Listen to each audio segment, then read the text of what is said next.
दी है डॉक्टर मोहम्मद सज्जाद खान को, ताकि वो गाइड कर सकें, एजुकेट कर सकें हमारी पब्लिक को, हमारे व्यूअर्स को गुर्दे की उन कॉम्प्लिकेटेड बीमारियों से मुतल्लिक जो ना सिर्फ दिन ब दिन बढ़ती जा रही हैं बल्कि एक खामोश कातिल की तरह, एक खामोश बीमारी की तरह हमारे जिस्म में मौजूद होती हैं, लेकिन हमें उससे आगाही नहीं होती, हम बेखबर होते हैं। और गुर्दे की बीमारी वाहिद वो बीमारियां हैं या उन बीमारियों में से एक बीमारी है जिसका शुरू में बिल्कुल अंदाज़ा नहीं होता।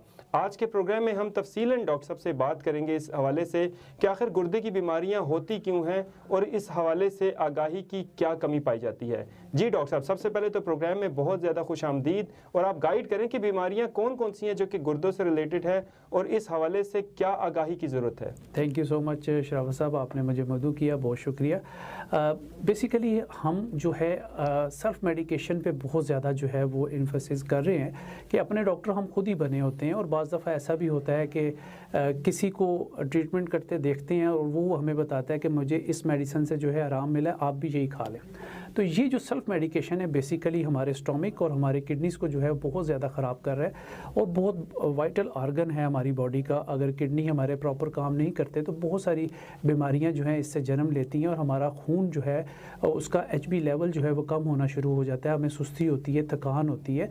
तो धड़ाधड़ जो पेन किलर्स खाए जा रहे हैं वो आप देखें कि बहुत ज़्यादा थोड़ी सी जो है वो कॉम्प्लिकेशंस कर रही हैं। जब तक आपका डॉक्टर प्रिस्क्राइब ना करे, आप काइंडली किसी ऐसे लेमैन से कोई भी मेडिसिन जो है वो पूछ के इस्तेमाल ना करें। यहाँ पे मैं आपको बता दूं कि मेडिकल स्टोर्स पे जाके भी हमारे कुछ लोग जो है उन्हें डॉक्टर साहब कहते हैं, वो तो खुद बेचारे किसी मैट्रिक की सनद के ऊपर जो है वो काम कर रहे होते हैं, और उन्हें कहते हैं कि डॉक्टर साहब हमें मेडिसिन दे दें, और वो भी आगे से ये नहीं कहते कि आप किसी अच्छे मुस्नद डॉक्टर से रब्ता कायम करें। वो कुछ ना कुछ मेडिकेशन जो है वो बता रहे होते हैं, लोगों को दे रहे होते हैं, जिससे उनका मर्ज कम होने की बजाय मैं देखता हूँ कि बहुत ज़्यादा जो है वो होता चला जा रहा है। जी डॉक्टर साहब, जैसा कि आपने बात की हमारे माशरे के मिथ से, और आपने अपने टॉपिक का आगाज़ ही मिथ से शुरू किया कि कैसे मिसकंसेप्शन पाई जाती हैं लोगों में मेडिसिन के हवाले से, और एक मेडिसिन से अगर किसी एक शख्स को फ़ायदा हुआ तो फ़ौरन से दूसरों को रिकमेंड करते हैं। बिल्कुल।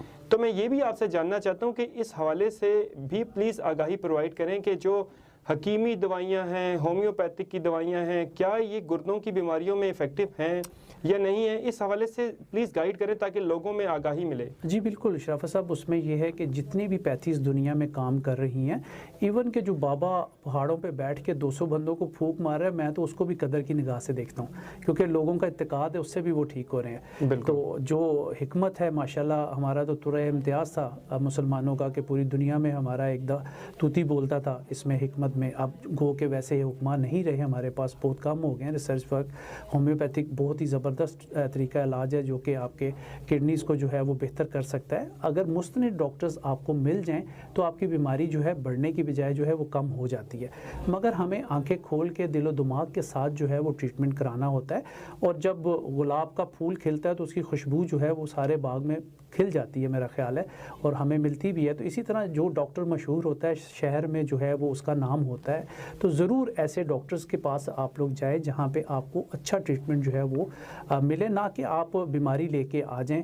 और दर्द दिल रखने वाला अगर डॉक्टर नहीं है, सिर्फ उसकी नज़र आपकी जेब पे, तो मेरे नज़दीक वो डॉक्टर नहीं है। जी डॉक्टर साहब, बहुत अच्छी आपने बात की, क्योंकि डॉक्टर जो है वो मरीज़ से अगर मुस्कुरा के बात भी कर ले तो उसकी आधी बीमारी कम हो जाती है, और यकीनन डॉक्टर का दिल नरम होना ज़रूरी है। मैं एक दफ़ा फिर आपसे जानना चाहता हूँ कि गुर्दे की बीमारी, या ये जो एक ख़ास टर्म यूज़ की जाती है किडनी फेल या गुर्दे फेल हो जाते हैं, ये क्या मतलब है इसका, और ये कैसे फेल हो जाते हैं गुर्दे? जी बिल्कुल, कोई भी अगर ऑर्गन हमारी बॉडी का फेल होता है तो इसके पीछे कई साल होते हैं, एकदम से फेलियर नहीं होता। मगर किडनी की सूरत में मैं बताता हूँ कि दो किस्म के फेलियर होता है, एक एक्यूट फेलियर होता है और एक क्रोनिक फेलियर होता है। एक्यूट फेलियर में आप ये देख लें कि सेल्फ मेडिकेशन आ गई, कुछ ऐसी junk food, fast food, Cola drink जो धड़ा हम इस्तेमाल कर रहे हैं, अल्कोहल का इस्तेमाल है, स्मोकिंग है, ये हमारे किडनीज़ को जो है वो प्रॉब्लम क्रिएट कर देता है। और प्रोसेस्ड फूड जो हम खा रहे हैं, घरों में जो हमारा ऑयल है, अगर हम देखें कि प्रेशर कुकर हमारे घरों में कितने अच्छे से है, हम जो ग़िज़ा खा रहे हैं वो फाड़ के खा रहे हैं, पका के नहीं खा रहे हैं। उसको प्रेशर कुकर में अगर आप चने या बीन्स डाल देते हैं तो वो फट जाते हैं, वो पकते नहीं हैं। फाड़ के जब हम खाते हैं चीज़ें तो वो फिर हमें भी वैसे ही रिएक्शन हमारी बॉडी में जो है वो चीज़ें आ जाती हैं। अगर हम देखें फ्रिज में रखा हुआ ठंडा पानी लेते हैं, तो उससे भी हमें बहुत सारी कॉम्प्लिकेशंस आती है। एल्युमिनियम के बर्तन अगर हमारे घरों में से नहीं निकलेंगे तो ये पॉइजन लेड जो है वो काज करता है, और आहिस्ता आहिस्ता आपने देखा होगा कि कभी हम सुनते थे कि किसी को कैंसर है, अब हर तीसरे चौथे घर में हमें कोई स्टोमिक का कैंसर का मरीज़ मिल जाता है। इस तरह की चीज़ें। फिर पानी का इंटेक देखें, हमारा सर्दियों में जैसे मौसम चल रहा है बहुत ही कम हो जाता है। कहा जाता है कि 6 से 10 गिलास 12 गिलास जो है वो आपको इंटेक करने हैं।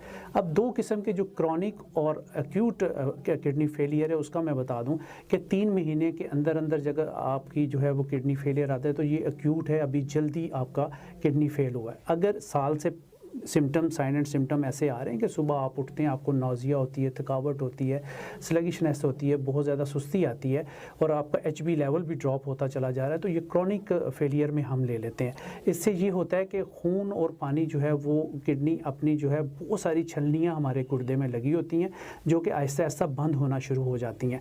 जब इसकी मिसाल इसी तरह के घरों में जब हमारी माएँ बहनें आटा छानती हैं तो वो आटा जब फंस जाता है तो छाननी को मारना पड़ता है ताकि सुराख से आटा फिर निकले। इसी तरह बहुत सारी छलनियाँ होती हैं वो आहिस्ता आहिस्ता बंद होती है, तो जिससे ये है कि किडनी फेलियर की तरफ इंसान जो है वो चला जाता है। मगर बहुत सारी चीज़ें जो है इसमें हम अपने घर में ही करना चाहते हैं, ऐसा कभी ना करें। खुदा ना खास्ता अगर ऐसे जो मैंने सिम्टम बताए हैं आपको, अगर ऐसे हो तो फौरी तौर पे डॉक्टर्स की तरफ रश करें और जो नेफ्रोलॉजिस्ट आपका अच्छा तरीन है उस पर चले जाएँ। हॉस्पिटल्स में आप एमरजेंसी में चले जाएँ, क्योंकि अगर खुदा ना खास्ता आप डिले करेंगे तो फिर ये है कि किडनी आपके इंतहाई जो है वो कोमा में चले जाएंगे, बहुत मुश्किल में चले जाएंगे। डायलिसिस के अलावा आपके पास कोई हल नहीं होगा इसका। जी सर, मैं आपसे ये जानना चाहता हूँ कि आखिर कौन कौन सी ऐसी बीमारियां हैं जो गुर्दे फेल करने की वजह बनती हैं, ताकि हम उसको टाइमली क्योर कर सकें। और हम आज के प्रोग्राम में और अपने तमाम प्रोग्राम्स में प्रिवेंशन पे बात करते हैं। प्लीज़ गाइड करें हमारे व्यूअर्स को ताकि वो एहतियात कर सकें। जी बिल्कुल, बहुत अच्छा सवाल आपने किया। इसमें यह है कि 12 में से 3 लोगों को आजकल डायबिटीज़, शुगर का मर्ज़ है और ब्लड प्रेशर का मर्ज़ है। ये 2 ऐसी बीमारियां जिनको हम साइलेंट किलर कहते हैं और लोग इसकी तरफ बिल्कुल जो है वो तवज्जो नहीं देते। और ये भी कहा जाता है कि अगर किसी को शुगर होगी है तो और किसी बीमारी होने की ज़रूरत नहीं है, ये खुद ब खुद आपका काम तमाम कर देती है। अच्छा। और ये इतनी वफ़ादार बीमारी है कि टिल डेथ आपके साथ जाती है। सारी बीमारियाँ अगर जान छोड़ भी देंगी, ब्लड प्रेशर, शुगर जो है वो आपका पीछा नहीं छोड़ती। इसकी बहुत ज़्यादा केयर करनी चाहिए। अगर आपके ख़ानदानों में पहले से अगर डायबिटीज़ या ब्लड प्रेशर का मर्ज़ चल रहा है तो आपने बहुत कॉन्शियस होना है। अगर आपके 6 बहन भाई हैं तो इनमें 50-50% चांसेस हो जाते हैं कि आपको खुदा न खास्ता जो है ये डायबिटीज़ या ब्लड प्रेशर का मर्ज़ हो सकता है। इसमें रेटिनोपैथी, नेफ्रोपैथी, गुर्दों को बहुत ज़्यादा अनकंट्रोल शुगर जो है वो गुर्दों को बहुत ज़्यादा ख़राब कर देती है और हम इसको लिफ्ट नहीं कराते। अगर खुदा न खास्ता आप लोगों की अनकंट्रोल शुगर है और आपके डॉक्टर ने आपको अगर डायग्नोज किया है कि आपने इंसुलिन पे जाना है तो ज़रा भी देर ना करें। लोग समझते हैं ये आखिरी इलाज है, मैं समझता हूँ ये पहला इलाज है। आप अगर अर्लियर ही इंसुलिन पे चले जाएंगे तो आपकी सेफ्टी रहेगी बहुत सारी बीमारियों से। आप इससे बिल्कुल ना डरें। अगर आपके डॉक्टर ने आपको यूनिट्स का बताया कि इतने यूनिट लगाने हैं तो बदपरहेज़ी करके बिल्कुल को इसको ऊपर नीचे ना करें कि अगर डॉक्टर साहब ने 20 यूनिट कहा तो आपने बदपरहेज़ी कर ली, 50 यूनिट लगा दिए। आप सबसे अच्छी चीज़ है कि अपने लिए हम टाइम अली साहब नहीं निकालते हैं। हमें अपने लिए दिन में 20 से 25 मिनट, 30 मिनट की जो है वो वॉक हमें चाहिए होती है। उससे आपकी मेडिकेशन जो है डायबिटीज़ की बहुत कम हो जाती है, उससे आपकी शुगर जो है वो कंट्रोल होती है, हाई ब्लड प्रेशर आपका कंट्रोल होता है। ये 2 ऐसी बीमारियां हैं जो कि आपके गुर्दों को बहुत ज़्यादा अफेक्ट करती हैं। जी डॉक्टर साहब, और मैं प्रोग्राम के एंड पे एक दफ़ा फिर इलामात पे कंफर्म करना चाहता हूँ ताकि हमारे व्यूअर्स को ये कॉन्सेप्ट क्लियर हो सके कि अगर उनकी आंखों के नीचे सोजन ज़ाहिर होती है सुबह उठते वक्त, या उनको बहुत ज़्यादा बॉडी में थकावट फील होती है, या पेशाब उनका जल के आता है, बार बार आता है, क्या अगर किसी भी मरीज़ में, किसी भी शख्स में ये सारी अलामात हैं तो क्या वाकई ही सिर्फ ये गुर्दों की ही फेलियर की वजह है या गुर्दों की बीमारी की वजह है, या इसकी वजह कुछ और भी हो सकती है? जी बिल्कुल, इसमें अली साहब ऐसा है कि अगर ब्लड प्रेशर और डायबिटीज़ आपको चल रही है तो डेफिनेट ये जो सिम्टम आपने बताए हैं अगर ये कंटिन्यू हो रहे हैं तो फिर आप लोग ब्लड CP अपना ज़रूर करवा लें। RFT रीनल फंक्शन टेस्ट आपको करवाना पड़ेगा और एस्टिमेटेड GFR, ये टेस्ट करवा के अपने डॉक्टर को आप ज़रूर मिलें। उसमें आपके साइन एंड सिम्टम जो है वो वाज़िया हो जाएंगे, क्योंकि हम लोग टेस्ट करवाने के आदी नहीं हैं जब तक कि खुदा न खास्ता पानी जो है सर से ना गुजर जाए। काइंडली कोशिश करें कि साल में 1 से 2 मरतबा आप लोग ज़रूर अपने मेडिकल टेस्ट करवाएं, डॉक्टर से पूछ के जो ज़रूरी हैं। हम हर चीज़ का सब बजट बनाते हैं, घर में हेल्थ बजट कभी नहीं बनाया, तो ज़रूर काइंडली कोशिश करें कि अनफॉर्चुनेट कोई ऐसी चीज़ हो जाए, थोड़े थोड़े से पैसे बचा के अपने हेल्थ बजट के लिए भी आप लोग रखें, क्योंकि कुछ भी चीज़ किसी भी इंसान को किसी भी टाइम हो सकती है, जिससे फिर बहुत सारी प्रॉब्लम क्रिएट होती हैं। कोशिश करें कि अपने घर में हेल्थ बजट को भी थोड़ी सी जगह दें, 1000-2000 रुपये अलग करके रखते रहें, और टेस्ट ना सिर्फ अपने बल्कि बच्चों के भी कोशिश करें, क्योंकि छोटे बच्चों में भी हम देख रहे हैं आजकल किडनी फेलियर बहुत ज़्यादा आ रहा है, और बच्चों को जंक फूड, कचरा फूड ही इसको हम तो कहेंगे, फास्ट फूड, बड़ी बड़ी चेन्स दुनिया में बंद हो रही हैं, हमारे मुल्क में खुल रही हैं, जिससे कि ये कॉम्प्लिकेशन आती है, और खुदारा कोला ड्रिंक से जो है इनके नाते तोड़ें। जी डॉक्टर साहब, आपने गाइड किया, एजुकेट किया हमारी नाजरीन को, बहुत शुक्रिया। और ख़ास तौर पर आपने बहुत ही आसान और सादा अल्फाज में गाइड कर दिया कि कैसे ब्लड प्रेशर और शुगर आपको लीड कर सकता है किडनी फेलियर की तरफ, और आपने क्या एहतियातें करनी हैं, कैसे अपनी ज़िंदगी को मतवाज़न बनाना है। और ख़ास तौर पर आपने एक बड़ी इंटरेस्टिंग बात ऐड कर दी प्रोग्राम के आखिर में कि आप हर चीज़ का बजट बनाते हैं, तो आप अपने घर की रूटीन में एक हेल्थ का भी बजट ऐड कर लें, चाहे वो चंद 100 रुपये हों, लेकिन आप अपने लिए अलग रखते जाएं, या अपने ऊपर सर्व करने की हैबिट डेवलप करें, अपने टेस्ट करवाएं। डॉक्टर साहब, आपने प्रोग्राम में टाइम